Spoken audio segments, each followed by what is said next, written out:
ব্যবহার করতে তাদের মতো দিয়ে এটা সময়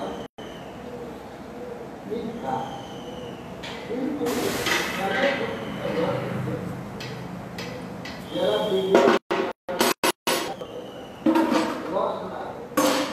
ভালো মানিয়েছে, ভালো মানিয়েছে। হ্যাঁ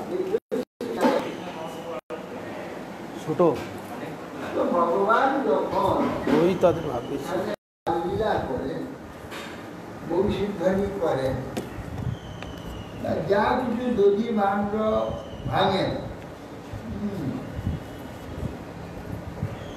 এই সবগুলো যা করেন এগুলো ওই অভিনয়, কিন্তু ঠিক এখানে অভিনয়ের মতো নয়। এখানে নৃত্য সেটা ভগবান এইভাবে সাজেন, ভগবানেরও দরকার নেই, এইগুলো রসের জন্যে ভগবান এইভাবে আচরণ করেছেন। এই জন্যে সেই কৃষ্ণ তার এই বংশীধ্বনিতে আকৃষ্ট হয়ে গোপীগণ যোগমায়া মহাদেবী অর্চনা করেন, অর্থাৎ যোগমায়া শব্দ অর্থ দিয়ে যত সুন্দরভাবে অভিনয় করতে মানে কৃষ্ণকে সুখ দেওয়ার যে চেষ্টাগুলো, সেই চেষ্টাগুলো দিয়ে যত সুন্দরভাবে করতে পারে তত বেশি এটা যোগমায়ার বেশি কৃপা। এই জন্যে বৈকুণ্ঠ তত্ত্বে মায়িক জগৎস্থিত জীবের চিৎবিভাগের আবির্ভাবের নাম ব্রজ। ব্রজ ধাতু হচ্ছে গতি অর্থে। কেন না ব্রজ গোয়ালারা যেখানে থাকে তাকে ব্রজ। এখন আমাদের এই যে শহরের গোয়ালারা এক জায়গায় তারা বাস করে, হ্যাঁ এক জায়গায়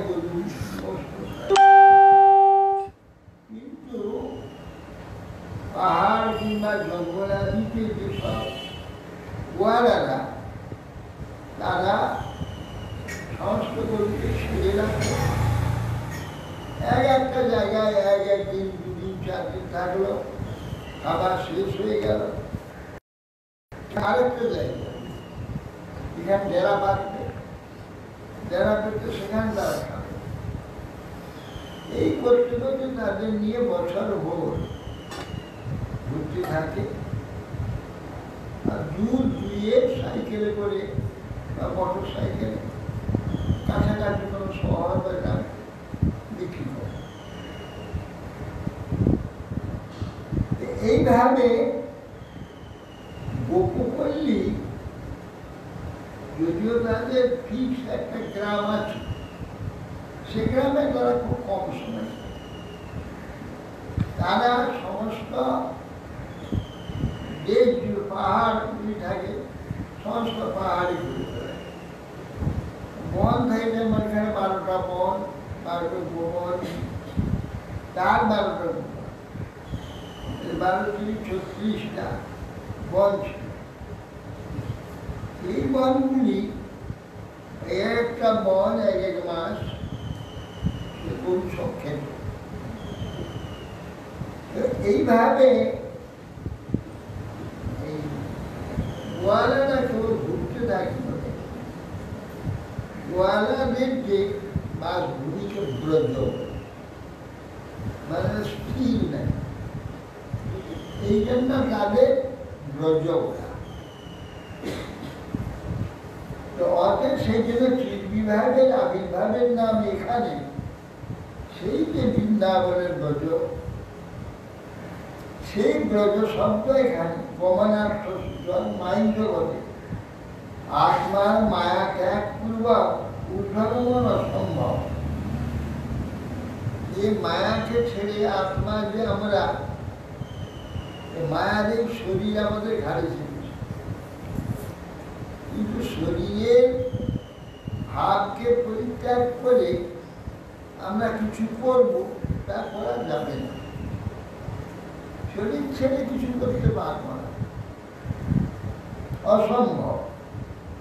এই জন্য মায়ের বস্তুর আনুকূল্যে আশ্রয়পূর্বক নির্দেশে অনির্বিজনীয় তত্ত্বের অনুসন্ধানই করে। অনির্বাচনীয় তত্ত্ব যে আত্মতত্ত্ব বা পরমার্থ তত্ত্ব, ভগবত তত্ত্ব, এগুলো অনুসন্ধান করতে হবে এই জড়ের ভাবের উপরে করতে। ভাবকে ছেড়ে দিয়ে কিছু করা যাবে অবলম্বন চাইত।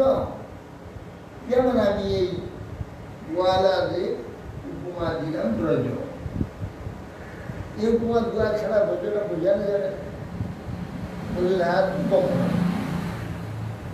কিরকম গমন, এই যে গোয়ার আলাদা জন্য একটা একটা জায়গা পর করেছে, সেটা ব্রজ করছে। সেই ব্রজ শব্দ গমনার্থে মাইন্ড জগতে আত্মার মায়ার ত্যাগের ঊর্ধ্বগমন অসম্ভব। মাইন্ড বস্তুর আনুকূল্যে আশ্রয় করে অনির্বাচনীয় যে সেই তত্ত্ব, তাকে চিন্ময় তত্ত্বটা, চেতন তত্ত্বটা আমাদের এই ভাষার দ্বারা, যেন ভাষার দ্বারা তাকে বোঝানো যাবে না, সেটা অনির্বাচনীয়। কিন্তু আমাদের বোঝাতে গেলে এইখানে ভাবা ভাষা দুটোকে আশ্রয় করতে হবে, বলতে হবে। এটা যোগমায়া মায়াশক্তি বিদ্যারূপ অবস্থার আশ্রয়পূর্বক বৈকুণ্ঠ লীলা সাহাচার্য বর্ণিত হয়েছে। যে বৈকুণ্ঠ লীলাটা এই গ্রন্থে আগে যে বর্ণনা হয়েছে, এই সকল মাইক সাহায্য নিয়েই বলা হয়েছে।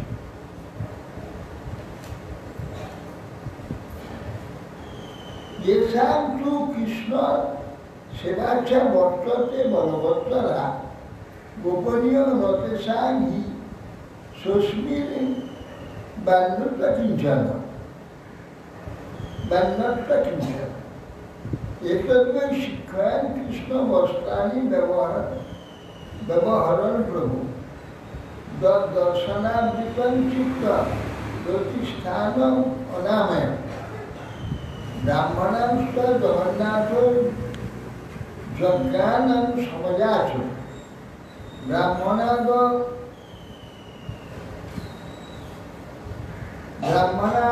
যদুর্ভক্ত বর্ণাভি মানবযত বেদবাদ রতাবিপ্রা কর্মজ্ঞান পরায়ণা বিধিনাং বাহকা শস্য কথন কৃষ্ণরতা।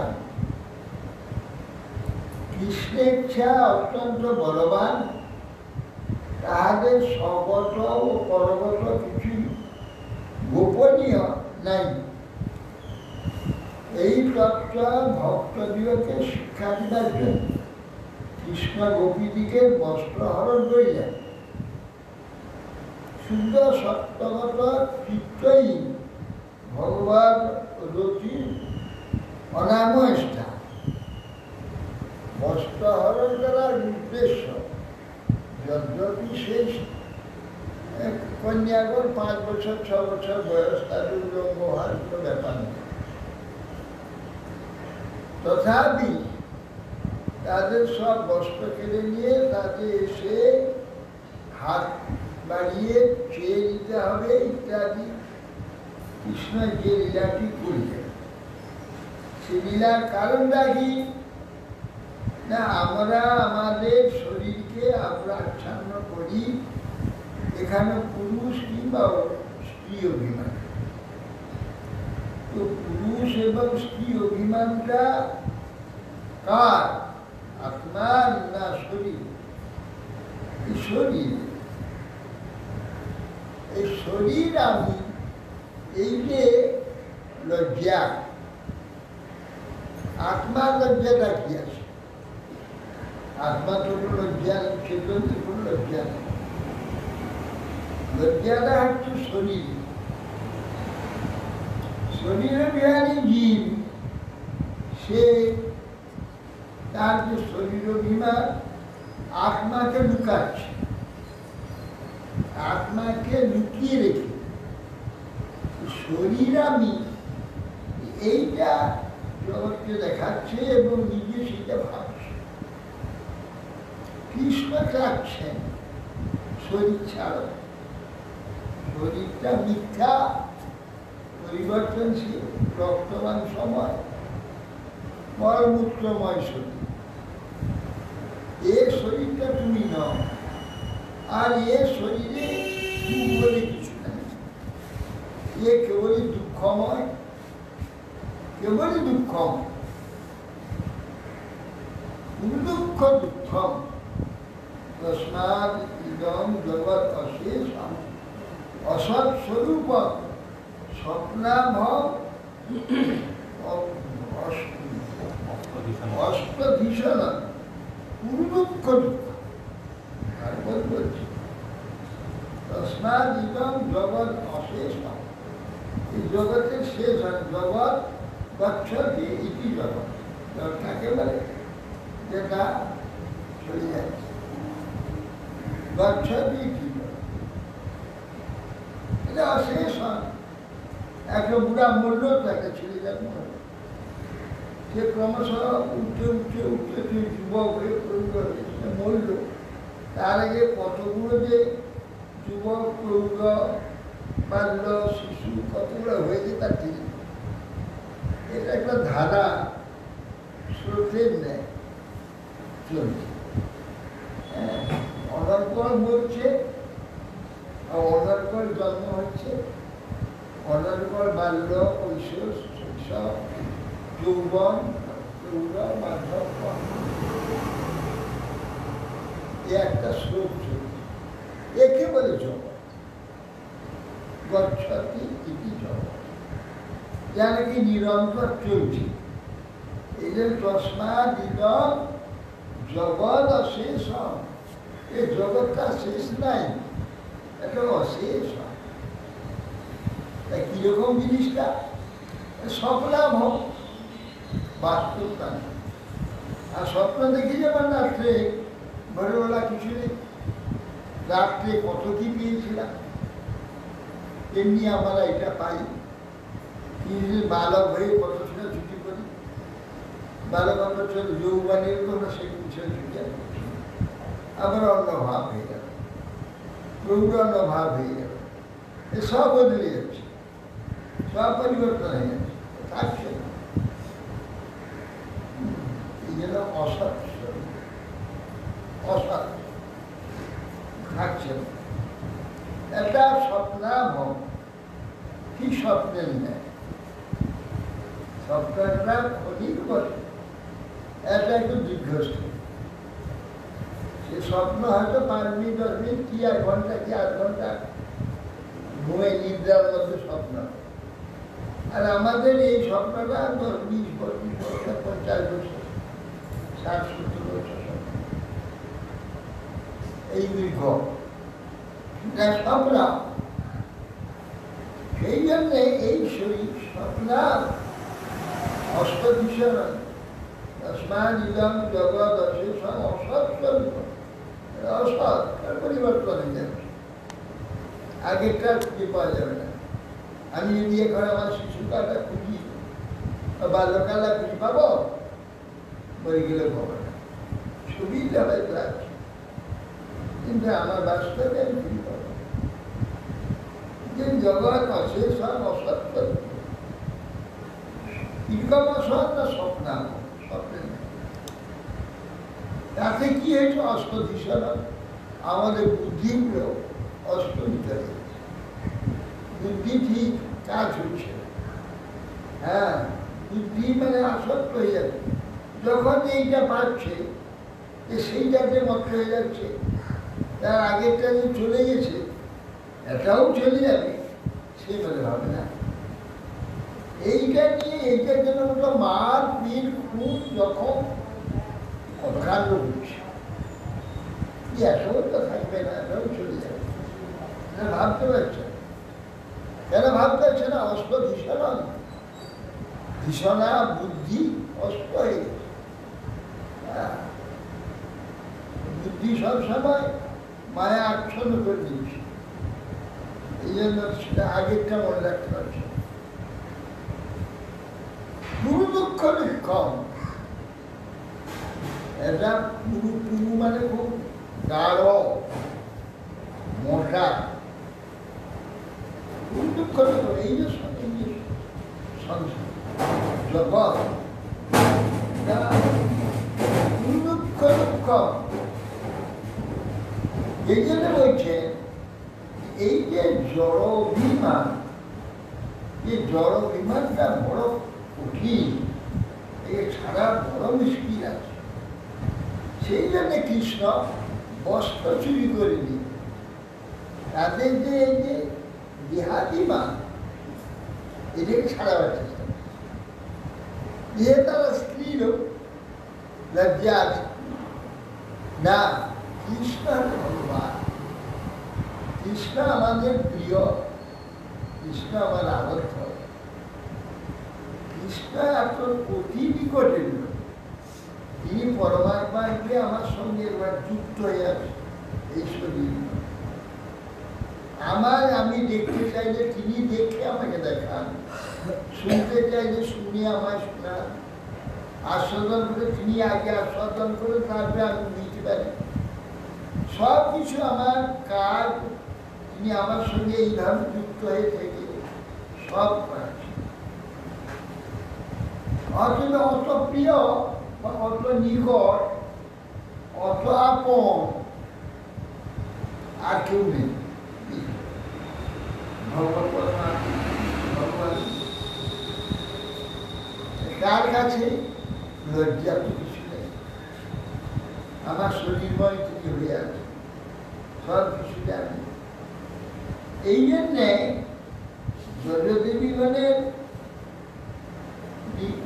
উদ্দেশ্য, তাদের মাধ্যমে জীব আত্মা তার দেহাভিমান যে আছে, এই দেহাভিমানকে পরিত্যাগ। এই জন্য যে উলঙ্গ সংস্থা নাগা বাবারা দেখা যায় না, তার ল্যাংটা হয়, তাই কেন? এই যে দেহ অভিমান, কুশ অভিমান, এইটা ত্যাগ করে সে ব্রহ্ম অভিমান করা, ব্রহ্মবাদ। ব্রহ্ম, আমি ব্রহ্ম, দেহ নেই। দেহের লজ্জা ভাব আমার ব্রহ্ম ভাবকে আচ্ছন্ন করে। আমি যে ব্রহ্ম সেটা আমাকে ভাবতে দিচ্ছে এই দেহভাব। এই জন্য তারা উলঙ্গ হয়ে থাকে, দেহ আমি নয়, দেহের লজ্জা রাখে, আমি ব্রহ্ম। আর এখানে সব, এখানে একটা বলছি যে কৃষ্ণ আমার সবচেয়ে প্রিয়, কৃষ্ণের কাছে লজ্জা নেই। আর অত্যন্ত প্রিয় ব্যক্তির বস্তুর কাছে লজ্জা কৃষ্ণ। আর বিশেষ করে কৃষ্ণ ওই দেহামামিক অভিমান রূপ যে লজ্জা, একটা বাস্তবে জীবাত্মার এইটা হচ্ছে ভ্রম। এই ভ্রম হচ্ছে তার জন্মমৃত্যুর কারণ। এই ভ্রমটাই হচ্ছে তার যত দুঃখের মূল। সেই জন্য ভগবতী কৃষ্ণ গোপীদের বস্ত্রহরণ করে। শুদ্ধ তত্ত্বগত চিত্তই ভগবতীর অনাময় স্থান। তার আচ্ছাদন দূর করত, প্রীতির অধিকার দর্শন করলেন। এই যে ভগবান রতির অনাময় স্থান, তার যে ভগবানের সাথে আচ্ছাদন করছে, কে জড়াভিমান, সেইটা জড়াভিমানটাকে দূর করে প্রীতির অধিকার দর্শন করে। ভগবানের প্রতি যে প্রীতি, ভগবান তাদের প্রতি যে প্রীতি, সেই অধিকারটা দর্শন করা। গোচারণ করিতে করিতে দূর করা প্রীতি করতে করিতে মথুরার নিকটস্থ হইয়া শ্রীকৃষ্ণ জাতি ব্রাহ্মণ থেকে নিকট অন্ন ভিক্ষা যাত্রা করলেন। যাত্রাভিমান বশত এই ব্রাহ্মণেরা যজ্ঞাদি কার্য শ্রেষ্ঠ জ্ঞান করিয়া কৃষ্ণকে অন্ন দিলেন। ব্রাহ্মণ সে এই শরীরকে ব্রাহ্মণ অভিমানে সে যাজ্ঞিক ব্রাহ্মণ, যজ্ঞ খাদ্যে সে ক্ষতি হয়েছে, তত হয়েছে।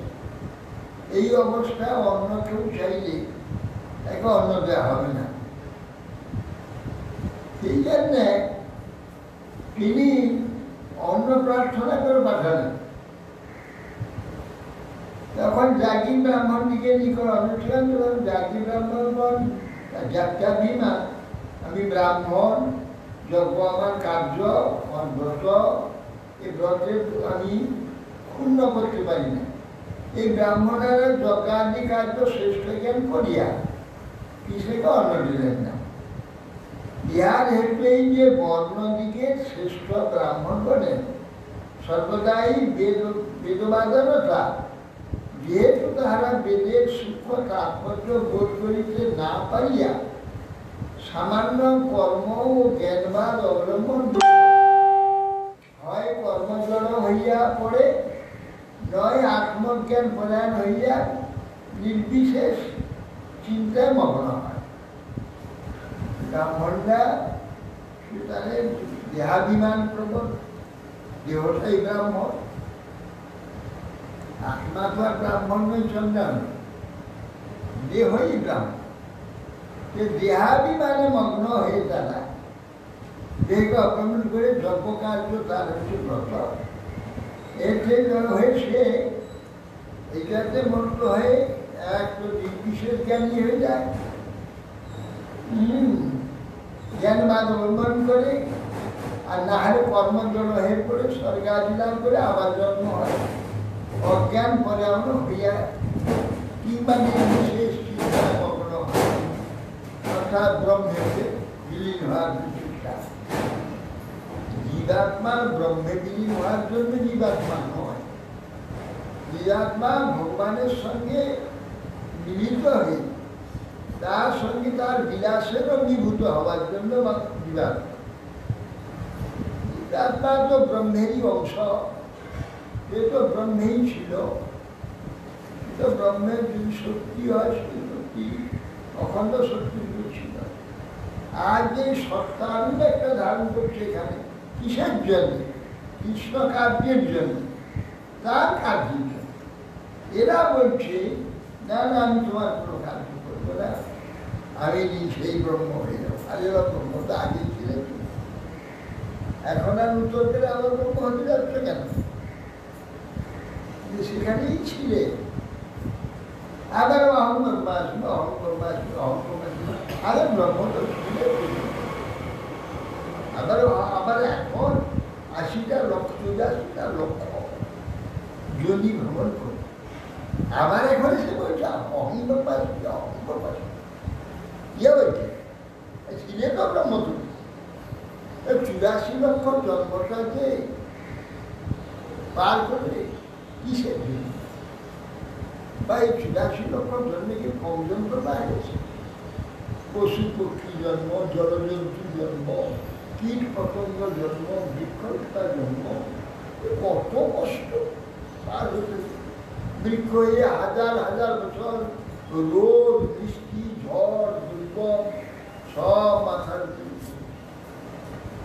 লোকে ডাল কাটছে, ফুল পাড়ছে, পাতা ছিঁড়ছে, গোড়া কেটে দিচ্ছে, কত কষ্ট বলবার উপায় নেই। এই ধরনের আত্মকষ্ট পৃথিবীর জন্য করবে যদি ব্রহ্ম হয়ে যাবে। তো এই ৮৪ লক্ষ জন্য এত কষ্ট করে যাবে, এই ব্রহ্ম ব্রহ্মই ছিলে। আবার এই ব্রহ্ম ছিলেই তো ব্রহ্ম।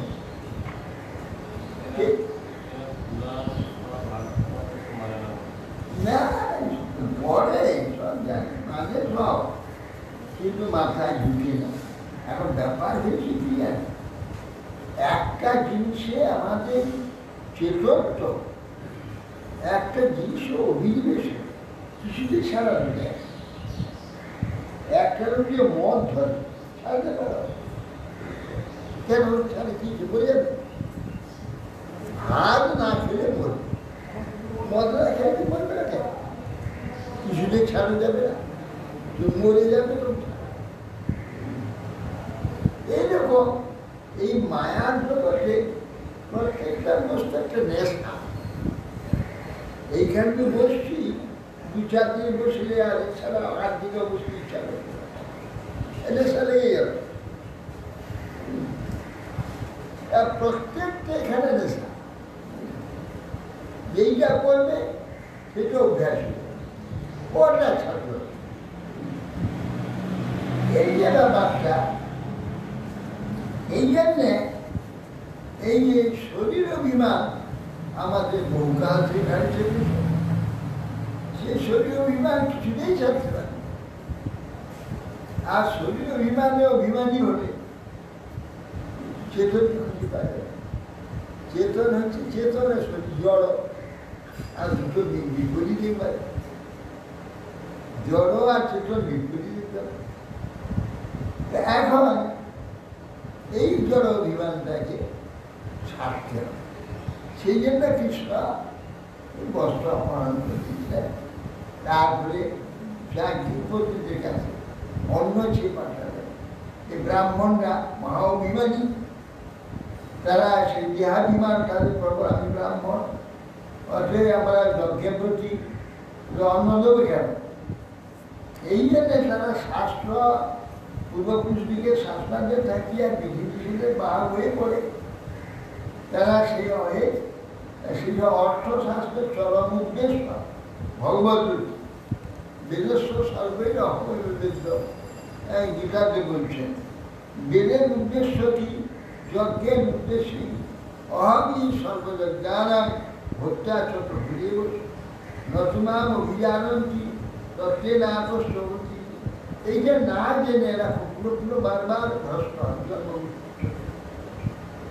আমি সর্বযজ্ঞের ভোক্তা তার সেই কৃষ্ণকে বাদ দিয়ে এই বলে কৃষ্ণ ভক্ত অতএব এখন তারা এইরূপ বুঝাইতে হইবে না যে সকল ব্রাহ্মণারই এইরূপ কর্মজোড় বা জ্ঞান বল অনেক বিপ্রজাত মহাপুরুষগণ ভগবত ভক্তি পরাকাষ্ঠা লাভ করেছেন অতএব এই শ্লোকে তাৎপর্যই যে বিধি বাহক এবং ভারবাহী ব্রাহ্মণেরা কৃষ্ণ বিমুখ কিন্তু সারগ্রাহী বিপ্রগণ কৃষ্ণদাস সর্বভূজ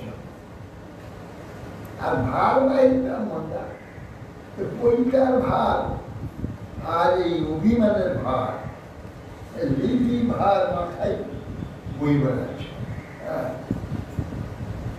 তেষাং স্ত্রিয়া সদাগত্য চিকিৎসা সন্নিধান মানে অকুর্বন নাকমাদানম অকুর্বন নাকমদানম বই কৃষ্ণায় প্রমাণ এতেন দর্শিতম তত্ত্ব দিবানন্দ সমদর্শনম কৃষ্ণ প্রীতি সম্পর্ক জাতি বুদ্ধি নকারণম নরানং বর্ণ ভাগ সামাজিক বিধির মত দর্জন বর্ণা সমান ধর্ম কৃষ্ণার্থহী নদুসুনা এখন বলছেন ভারবাহী ব্রাহ্মণ বলেন স্ত্রীগণ অর্থাৎ কোমল শর্ত অনুগত লোকেরা বনে শ্রীকৃষ্ণ নিকট গমন করত পরমাত্মা কৃষ্ণের মাধুর্য বশ হইয়া তাহাকে আত্মদান করিলেন সেই কোমল শব্দ পুরুষেরা সংসারে এই বৈষ্ণব যেমন ব্রাহ্মণ পত্রিগণ শোনা মাত্রই তারা সকলে শুক্ল অনেক দিন থেকে শুনেছে যে কৃষ্ণের নানা রকম কীর্তিকলাপ সব শুনে ওরা ভয়ানক আগ্রহী হয়ে আছে কবে কৃষ্ণকে দেখবো কবে কৃষ্ণ দেখবো কোনো সুযোগ নেই ঘর থেকে তো বেরোতে পারবে না ওরা পর্দানসী আগে ছিল মেয়েরা তো বেরোতো না বিশেষ করে পড়ার মেয়েরা বেরোতো তারা দই দুধ বিকতে হবে এই জন্য তাদের সাথে ব্যবসা তারা বেরোত এছাড়া অন্য জাতীয় যেসব মেয়েরা তারা পর্দানুষী দিয়ে বাইরে তারা কখন দেখবে না, অসূর্য হ্যাঁ সূর্য দেখবে না। তো অর্ধেক সেটা ব্রাহ্মণের জীবন তারা বিরুদ্ধ না, সুস্থ এবং কৃষ্ণের নানা কীর্তি করা। তো সেই কৃষ্ণকে দেখবো এবার হ্যাঁ আকুলতা তাদের মধ্যে, সেইটা কৃষ্ণ জানে অন্তর্যামী তাদের হৃদয়ে আছে। তাদের আকুলতা কি প্রকার কৃষ্ণ সেটা জানে, জেনে তাদের এমন কোথায় বলছে পরিচর্যা দেখে তাদের কাছাকাছি এসে গাই গাবি দিলে নিয়ে ছেলেদের পাঠিয়ে দিলেন খাবার আনতে। আর যা গিয়ে এত দূর করে কোথায় বললো না, অত করে বোঝালো, একটা কথা উত্তরও দিল না, দেবো কি দেবো না এসব কিছু কথা বললো, মানে ওদের গ্রাহ্যই করে না। ওয়ালা ছেলে এরা কি জানে, এরা কি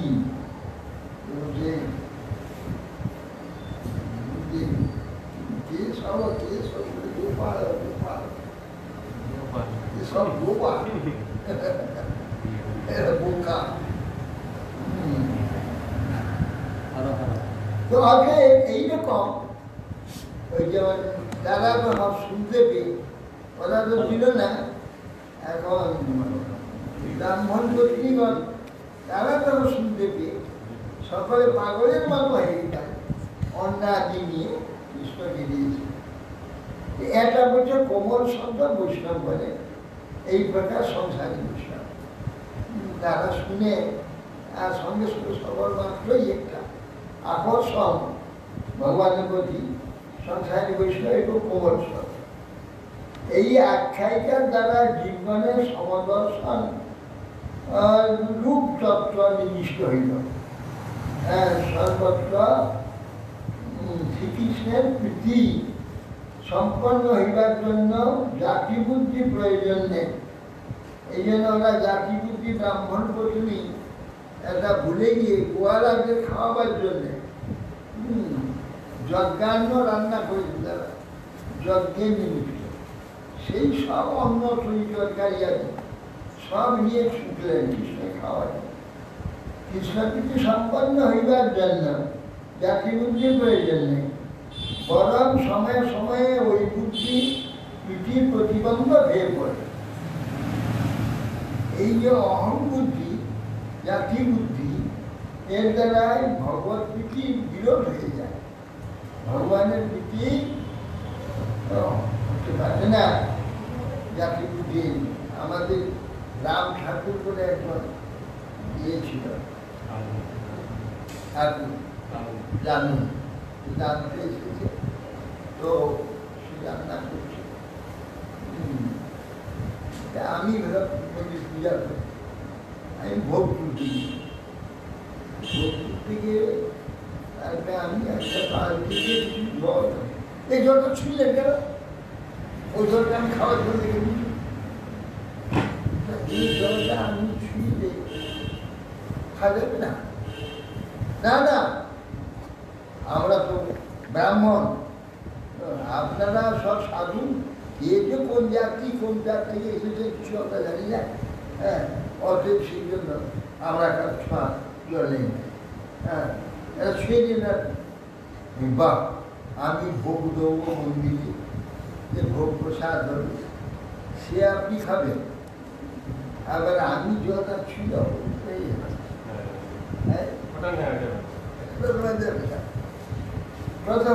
এইরকম করছিল। জ্ঞান নেই, আর মহাদেব জ্ঞান নেই না,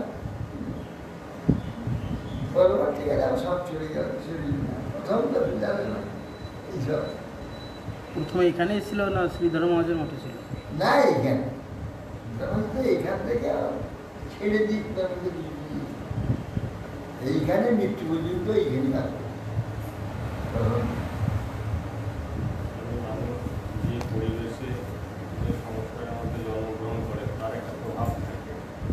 জলের প্রভাব তো সাংঘাতিক, তা পৃথিবীর প্রতিবন্ধক হয়ে পড়ে। উত্তম রূপে সমাজ রক্ষা করিবার জন্যে ভারতবর্ষে আজীবনের মধ্যে বর্ণ বিভাগ, আশ্রম বিভাগ ও সামাজিক বিধি স্থাপিত হইয়াছে। সমাজ গঠিত হইলে সৎসঙ্গ, সদ আলোচনারূপ পরমার্থে পুষ্টি হয়। এর নিবন্ধন বর্ণাশ্রম সর্বতভাবে আদরণীয়, যেহেতু তদ্বারা ক্রমশ শ্রীকৃষ্ণ প্রীতি লাভ হইবার সম্ভাবনা আছে। উশৃঙ্খলতাকে বাদ দিয়ে একটা সুন্দর একটা সমাজ তৈরি করে হয়েছে ভারতবর্ষে আমাদের পরিবেশ। ওই একদম একটা শ্রেণী বিভাগ,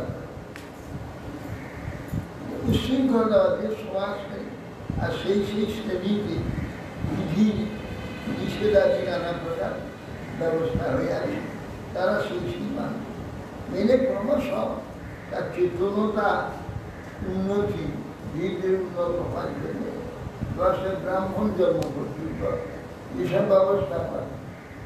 এই সমস্ত অর্থগত ব্যবহার একমাত্র মূল তাৎপর্য পরমার্থ, এর উদ্দেশ্য একমাত্র পরমার্থ, যেটা নাকি পৃথিবীর অনুকূল একমাত্রই ভারতবর্ষ আছে। কেন এই শ্রেণী বিভাগ? পৃথিবীর অন্য কোনো দেশে কোনো শ্রেণী বিভাগ, হ্যাঁ আমাদের শ্রেণী বিভাগটা অর্থ প্রগতিশীল। শ্রেণী না হলে তখন প্রগতি হবে না, কোনো কার্য হতে পারে। দেখো স্কুল কলেজে শ্রেণী আছে, শ্রেণী ভেঙে দিয়ে স্কুল কলেজ হবে? ছেলে লেখাপড়া শিখতে পারবে? কাছায় অফিস, কাছায় অফিসে শ্রেণী বিভাগ ছাড়া অফিস চলবে। দারোয়ান প্রথম, তারপরে ঝাড়ুদার, তারপরে হচ্ছে গেট কিপার, পিয়ন, তারপরে হচ্ছে অফিসার, তারপরে হচ্ছে ইঞ্জিনিয়ার ইত্যাদি। পরপর তাদের যেসব শ্রেণী আছে, আর শ্রেণী ছাড়া অফিস চলবে। পার্লামেন্টে মন্ত্রী আছে, বিভাগ আছে, এ অমুক মন্ত্রী, এ অমুক মন্ত্রী, অমুক মন্ত্রী, অমুক মন্ত্রী, সব বিভাগ আছে। শ্রেণী বিভাগ ছাড়া সুষ্ঠুভাবে কোনো প্রতিষ্ঠান চলবে, কোনো সমাজ চলবে। সেই জন্যে এই শ্রেণী বিভাগের ব্যবস্থা।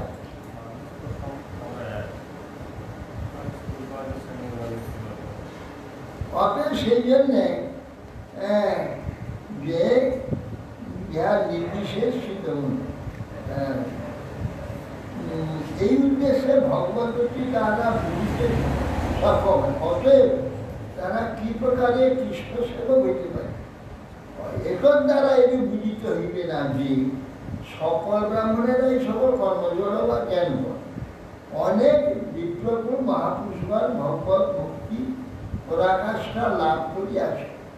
অতএব এই শ্লোকের তাৎপর্য বুঝিয়ে ভারগ্রাহী ব্রাহ্মণেরা কৃষ্ণ বিমুখ, কিন্তু সারগ্রাহী বিপ্লবগণ কৃষ্ণদাস সর্বপূজ্যতা।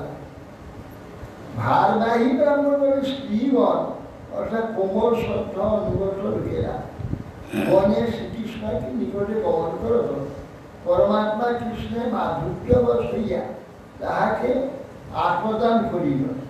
এই কোমল শব্দ পুরুষেই সংসারী বসে। এই আখ্যায়িকার দ্বারা জীবনের সমদর্শন রূপ যে তত্ত্ব নির্দিষ্ট হইল। কৃষ্ণ প্রীতির সম্পন্ন হইবার জন্য জাতি বুদ্ধির প্রয়োজন নেই। হ্যাঁ, না কৃষ্ণ ভজন করবে আত্মা, কৃষ্ণ ভজন করে দেহ করবে না। আর দেহটা সকলেরই সমান এবং দেহের কার্য সকলেরই একই করে। অতএব দেহের দ্বারা দেহ ভজন করে না, ভজন করে আত্মা। এতে কৃষ্ণ ভজনে আত্মারই হচ্ছে অধ্যাত্ম ব্যাপার, সেখানে দেহাদি ব্যাপার না। সামাজিক কার্য হচ্ছে দেহের দরকার, দেহের ব্যাপার সেখানে, জাতির ব্যাপার সেখানে, শ্রেণীর ব্যাপার সেখানে, সামাজিক ব্যাপার।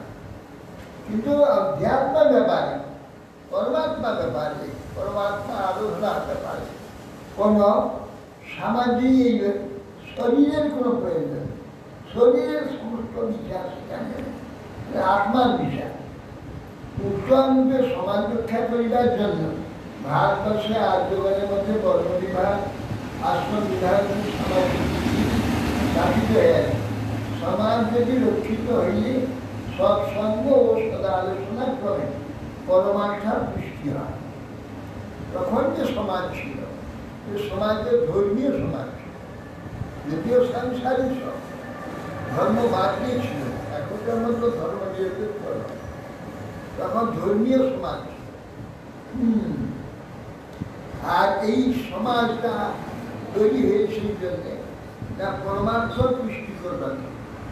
ক্রমশ তারা পরমার্থের দিকে অগ্রসর হয়। এরপর নিবন্ধন বর্ণাশ্রম সর্বতভাবে আদরণীয়, যেহেতু তদ্বারা ক্রমশ শ্রীকৃষ্ণ প্রীতি লাভ হইবার সম্ভাবনা। অতএব এই সমস্ত অর্থগত ব্যবহার একমাত্র মূল তাৎপর্য পরমার্থ, যাহার অন্যতম নাম শ্রীকৃষ্ণ প্রীতি। যদি এই সকল অর্থাবলম্বন না করিয়াও তাহারও পরমার্থ লাভ ঘটে, তথাপি অর্থ সকল অনাদিত হইতে পারে। এই সকল না করেও সামাজিকতা বা জাতি শ্রেণী বিভাগাদি না করে, এসব না মেনে যদি কেউ পরমার্থ লাভ করতে পারে, তথাপি এইগুলোকে বাদ দেওয়া যাবে না, অনাদর করা যাবে না। যেমন হরিদাস ঠাকুর মুসলমান করে জন্ম হয়ে, তার জাতি নাই, শ্রেণী নাই, বা পারমার্থিক সামাজিক ব্যবহার আদি, সংস্কার আদি, এসব কিছু নেই। কিন্তু সে রামাচার্য হয়ে গেল, সর্বপ্রধান পরমহংস হয়ে গেল। এগুলো মানে রিয়ার কেস, এগুলোকে কোনো বিধির মধ্যে আনা যাবে না, এটা ব্যতিক্রম।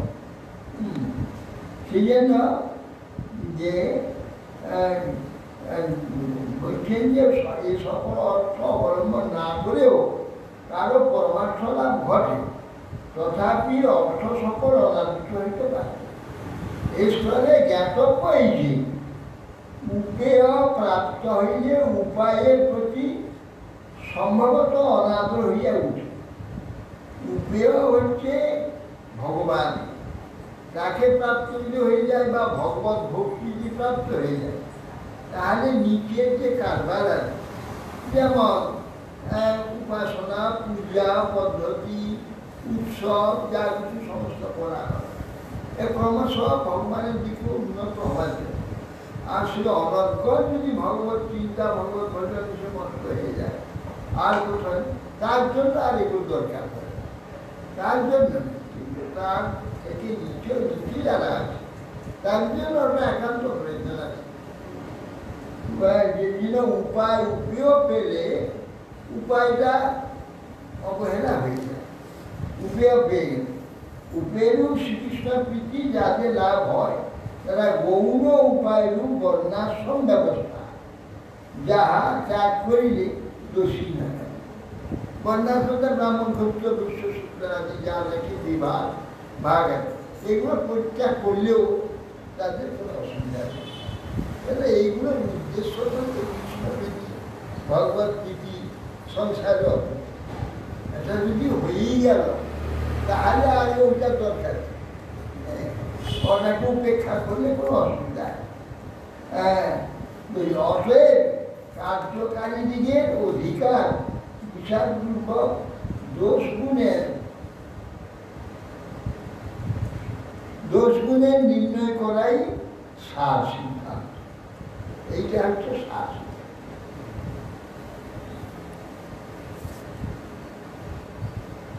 ইন্দ্রস্য কর্মরূপস্য নিষিদ্ধ জগমুৎসব বর্ষানান প্লাবনার্থস্য রক্ষক বকুলম বলি এতেন জ্ঞাপিতং তত্ত্ব কৃষ্ণপ্রীতি গতস্তব ন কাচিৎ বর্ষতে সংজ্ঞা বিশ্বনাশা কর্ম যেষাং কৃষ্ণ সমুদ্ধর্তা তেষাং হর্তা নপস্য বিধানানাং ন বলন্তেষু ভক্তানাং কুতবন্ধনম। এখানে বলছেন সমাজ সংরক্ষণ কর্মের অধিষ্ঠাতা ভগবত আবির্ভাবের নাম বটে। তার জীবক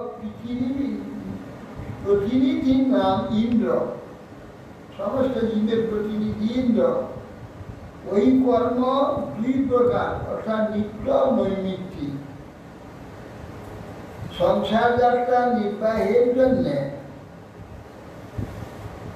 যাহা যাহা নিত্য কর্তব্য সেই সকল কর্ম নিত্য, তদ ইতর সকল কর্মই নৈমিত্তিক।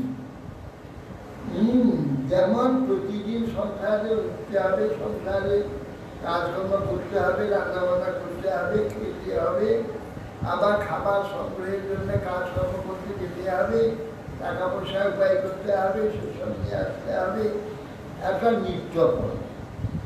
আর মাঝে মাঝে কৃষ্ণ আবির্ভাব হলো, মহাপ্রভু আবির্ভাব হলো, বা তার বাড়ির কিছু শ্রাদ্ধ কর্ম হলো, পিতা বিবাহ হলো, এই কিছু কিছু সব কার্য মাঝে মাঝে সামাজিক আসে। একে কি বলা হয়? নৈমিত্তিক কর্ম। হ্যাঁ, কোনো নিমিত্তকে অবলম্বন করে এইরকম কার্যগুলো আসে। কিন্তু নিত্যকর্ম আছে, সেটা প্রতিদিন হবে। এই জন্য দুই রকম কাজ হয়, একটা নিত্যকর্ম, একটা নৈমিত্তিক কর্ম। সংসার যাত্রা নির্বাহের জন্য যাহা যাহা কর্তব্য, নিত্য কর্তব্য, সেই সকল কর্ম নিত্য, তদিতর সকল কর্মই নৈমিত্তিক। বিচার করিয়া দেখিলে কাম্যকর্ম সকল নিত্য নৈমিত্তিক ভাবে পর্যবেসিত হয়। আর অতএব সকাম নিষ্কাম কর্ম সকল উদ্দেশ্য ক্রমে বিচারিত হয়, নিত্য নৈমিত্তিক বিভাগে স্থাপিত হয়। অর্থাৎ সকাম যাবতীয় কর্মাদি নিত্য তো আছে, তো নৈমিত্তিকও হয়। বিবাহ শ্রাদ্ধ আদি সংস্কার আছে, নৈমিত্তিক হয়, বিভাগে স্থাপিত হয়। বিভাগান্তরে লক্ষিত হয় না। কেবল শরীরযাত্রা নির্বাহ রূপ নিত্যকর্ম ব্যবস্থা করিয়া কৃষ্ণ ভক্তদিগের সম্বন্ধে সমস্ত কর্ম নিষেধ করিলেন। তাহাতে কর্মপ্রতি কৃষ্ণ ভক্তদিগের সমস্ত কর্ম, মানে কৃষ্ণের উদ্দেশ্যে সব, ভগবত উদ্দেশ্যে কিছু করা, এগুলো বন্ধ করে দিল দেবরাজ ইন্দ্র। ইন্দ্রের পূজা করতে হবে, আর কারো করতে হবে না। হ্যাঁ, তাহাতে কর্মপতি ইন্দ্র জগৎ পুষ্টিকার্য সকল অনাদৃত হইল দেখিয়া বৃহৎ উপদ্রব উপস্থিত হইল। তো দেবরাজ ইন্দ্র রাগ করলো। তাই কৃষ্ণ করলো কি? ওই ইন্দ্র পূজা পরিত্যাগ করে গোবর্ধনের পূজা করো, হ্যাঁ, ব্রাহ্মণ গাভীর পূজা করো। উনি পরমার্থের দিকে নিয়ে যেতে যাচ্ছে। দেবরাজ ইন্দ্র ক্ষুণ্ণ হয়ে গেল, উপদ্রব আরম্ভ করল। গোবর্ধন অর্থাৎ যিনি হয় জনের বর্ধনশীল বীজ স্বরূপ, ছত্রাবলম্বন পূর্বক ভক্তদিগের আবশ্যকীয় সমস্ত বিষয় বর্ষণ ও প্লাবন হইতে ভগবান রক্ষা করলেন। ভগবান অনুষ্ঠান কার্য নিবন্ধন যদি মানবগণের জগৎ পুষ্টি কার্য সকল কর্মভাবে নিবৃত্ত হয়, তাহলে কৃষ্ণ ভক্তদিগের বিন্দুমাত্র আশঙ্কা করা কর্তব্য নয়। তাহলে এই প্রকার যদি কোনো প্রতিবন্ধক হয় সব কৃষ্ণ ভজনে, সামাজিক কার্য করতে গিয়ে, কিছু হরি কার্য করতে গেলে দেখেন সমাজের লোক সব বিরোধ করে, বাড়ির লোক বিরোধ করে, নিজের লোক বিরোধ করে, করতে দেবে না। হ্যাঁ, তথাপি সর্বপ্রতিবন্ধককে দূরে ফেলে সেটা করতে হবে। কেন? কৃষ্ণ রক্ষক আছে, কৃষ্ণ রক্ষা। এদের প্রতিবন্ধক হল ইন্দ্র, ওদের মেরে ফেলবার জন্য ধ্বজ ডুবিয়ে দিল, কিন্তু কৃষ্ণ তার রক্ষা করলেন, গোবর্ধন ধার দিলেন। কৃষ্ণ যাহাদের উদ্ধার কর্তা, তাহাদিগকে কেহই নষ্ট করিতে পারে না। তাহাদের উপর কোনো বিধির বিক্রম নাই। বিধিবন্ধন দূরে থাকুক, ভক্তদিগের প্রেমবন্ধন ব্যতীত আর কোনো প্রকার বন্ধন নাই। কৃষ্ণকে আর কোনো প্রকার বন্ধনে বন্ধ করা যাবে না। কৃষ্ণকে একবার বন্ধনে প্রেম বন্ধন তার মাধ্যমে, তাকে থেকে আর বন্ধন করে এইটা কৃষ্ণ রক্ষণ আছে। রক্ষা করে যে এইভাবে ব্রজকে রক্ষা করে। এই কার্যের দ্বারা সামাজিক ব্যাপার আর সামাজিক ব্যক্তিগণ পরমার্থ করতে দেবে না, পরমার্থ যেতে দেবে না। তথাপি পরমার্থই একটি আসল, পরমার্থে যেতে হবে। পরমার্থের জন্য জীবন, পরমার্থের জন্যে মনুষ্যত্বের আর কোনো কাজ নেই। আহার নিদ্রা ভয় সংসার বাড়ানো এগুলো তো পশু জন্মে আছে। মনুষ্যরা আহার নিদ্রা ভয় আর সংসার বাড়াবে, এটা কি মনুষ্যত্ব হলো? মনুষ্যের কাজ মঙ্গলে যাচ্ছে, চন্দ্রে যাচ্ছে, ওখানে বসবাস করতে যাক, জমি বিক্রি হচ্ছে মঙ্গলে, মঙ্গল করে বিক্রি হচ্ছে। পাগল, মাথা পাগল হয়ে গেছে, মঙ্গলে জমি বিক্রি করছে।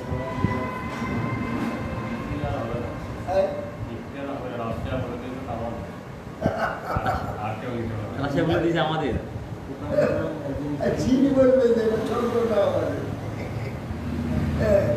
কেউ নিতে পারবে না। এই সব কাজ ওষুধ করোনা দিয়েছে, বাংলাদেশের ওষুধ করোনা এসে গেছে, সফর ডুবে গেছে।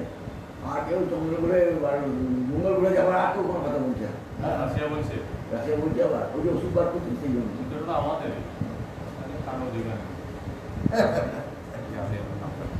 অতএব সেই জন্যে সামাজিক ব্যাপারে এরা কখনো পরমার্থে দিকে যেতে যেতে না। সেই জন্য পরমার্থে গেলে এগুলো বিপদ সৃষ্টি করবে। তাতেও পরমার্থ ত্যাগ করতে হবে না, সেই দিকে উৎসাহের সহিত করতে হবে। কৃষ্ণ রক্ষা করে। হরে কৃষ্ণ।